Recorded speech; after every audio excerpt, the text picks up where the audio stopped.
It's a super comfortable wrist rest, similar to the one that comes with the Ornata Chroma. This keyboard also now comes in a choice of 3 switches, including Razer's newest yellow switch. The BlackWidow Chroma V2 retails for $169, and I'll put a link below if you want to pick one up. But let's start by taking a look at the design. The BlackWidow Chroma V2 loses the metal top and instead uses a smudge-free plastic.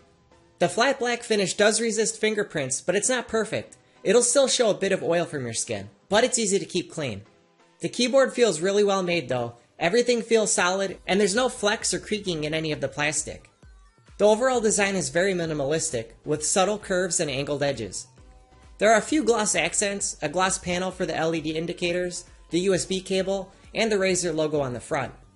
The keyboard has a more refined look overall, including the typeface of the keys.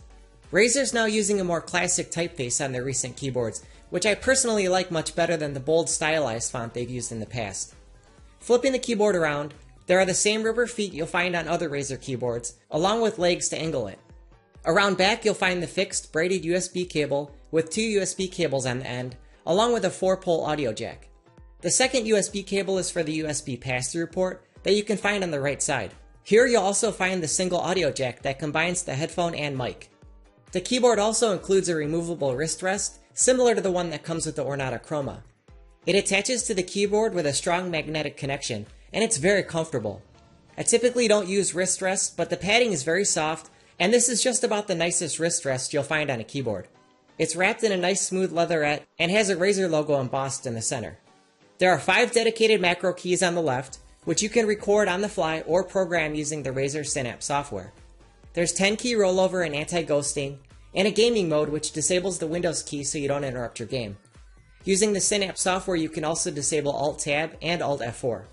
Above the number pad there are LED indicators for caps lock, num lock, scroll lock, macro recording, and game mode.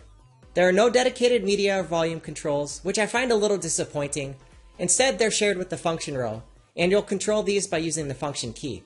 One great thing about the Synapse software though, is you can fully remap any key. So I can make F1, F2, and F3 keys control the volume, without having used the function key. Now onto the lighting. Razer's RGB lighting is probably the best out there in my opinion. The white backplate really makes the colors pop, and have a ton more light than keyboards that only have backlit keys. The lighting looks good from all angles, and the light really shines through the characters on the keys. The RGB lighting is fully customizable using the Synapse software. Here you can choose between a ton of preset modes like breathing, reactive, or wave, and you can tweak the settings of each mode, or customize your own. If you choose wave for example, you can set the colors, speed, width, and angle of the scroll. Razer software is probably the best out there in terms of ease of use, and you get a ton of control.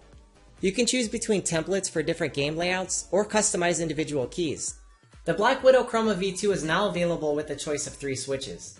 These are Razer's own switches which they design and manufacture themselves.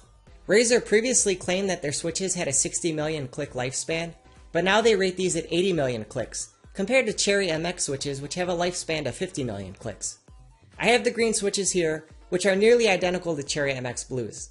They have an actuation force of 50 grams, they have a tactile bump and an audible click, which I personally prefer. I find these the most satisfying to type on, and I like gaming on these too. The green switches feel just about identical to Cherry MX Blues in my opinion. Quick typing test so you can hear how the green compare to the Cherry MX Blue switches.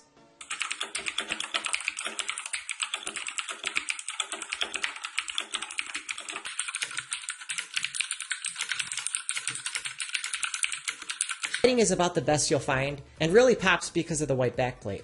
You get a super comfortable wrist rest, and the Synapse software is easy to use and offers a ton of customization. I like the audio jack and USB pass-through. The only small thing I wish Razer would do is give you dedicated media and volume controls. Besides the wrist rest and the option of the new yellow switches though, there's not a whole lot that's different from the previous version, which you can still pick up and save a few bucks.